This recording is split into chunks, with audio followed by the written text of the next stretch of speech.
बिस्मिल्लाहिर्रहमानिर्रहीम। आज का हमारा टॉपिक है बार ग्राफ।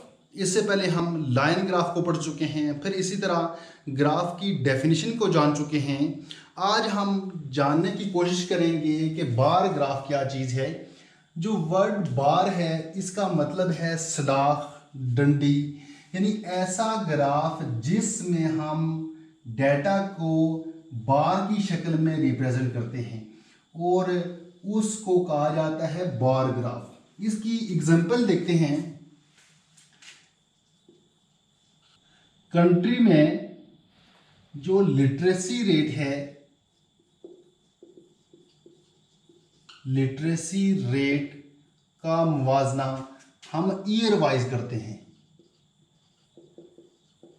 या किसी भी इदारे का जो रिजल्ट है उसका मुवाजना भी हम ईयर वाइज करते हैं।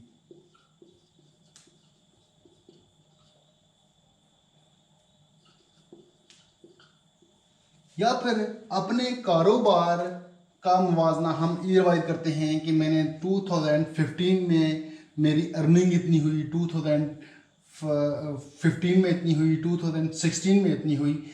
इस तरतीब से हम बार ग्राफ को ड्रा करते हैं और एक एग्जांपल लेंगे, उसकी मदद से हम बार ग्राफ को समझने की कोशिश करेंगे। हम एग्जांपल लेते हैं एक हाई स्कूल की, उसका रिजल्ट और ईयर्स, उनको आपस में हम कंपेयर करेंगे। किसी भी ग्राफ में दो लाइनें होती हैं। एक लाइन को कहा जाता है वाई एक्सिस, जो वर्टिकल लाइन होती है, और जो हॉरिजॉन्टल लाइन होती है इसको हम एक्स एक्सिस कहते हैं। एक्स एक्सिस पे हमेशा इंडिपेंडेंट क्वांटिटी होती है और वाई एक्सिस पे डिपेंडेंट क्वांटिटी होती है। क्यों? अब जो ईयर्स हैं ये इंडिपेंडेंट हैं, क्योंकि टाइम किसी का वेट नहीं करता, वो बढ़ता ही जाता है, ये इंडिपेंडेंट है। जबकि जो रिजल्ट है ये डिपेंडेंट है, ये टाइम के बढ़ने के साथ ये अप डाउन हो रहा है, ये डिपेंड करता है। इसलिए जो हमारे पास जो रिजल्ट आ रहा है इसको हम वाई एक्सिस पे रखेंगे।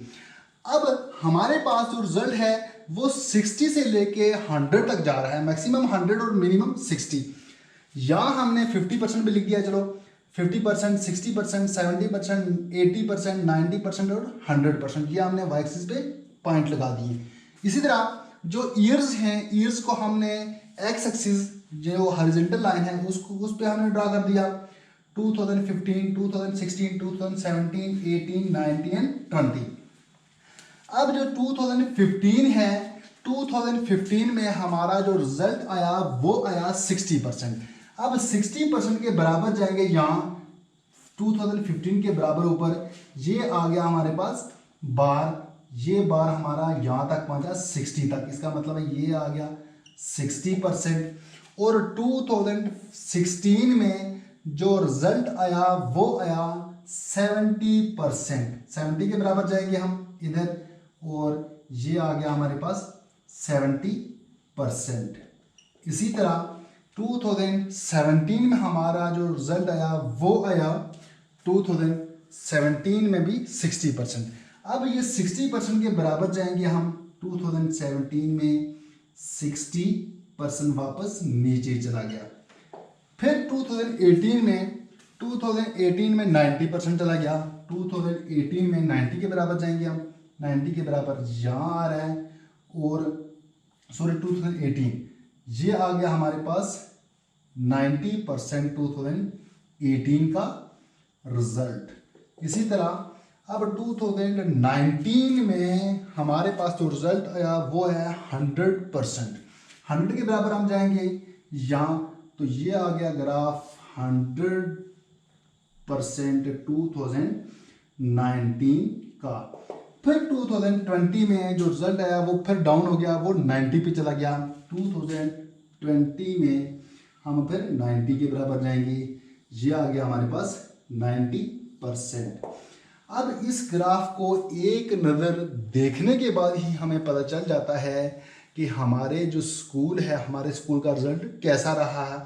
2015 में वो उसने वो कहाँ तक पहुँचा, 16 में कहाँ तक पहुँचा, इसी तरह 17 में वो रिजल्ट कहाँ तक पहुँचा। तो ये ग्राफ देखने के बाद हमें एक नज़र में पता चल जाता है। ग्राफ का फ़ायदा ही यही है कि हम कुछ चंद लम्हों में पूरे डाटा को समझ आते हैं। और इसी ग्राफ को, इसी ये जो बार हमने ड्रा की, इसी को कहा जाता है लाइन ग्राफ। उम्मीद करता हूँ कि आपको इसकी समझ आ गई होगी। मिलते हैं नेक्स्ट वीडियो में, तब तक के लिए अल्लाह हाफिज़।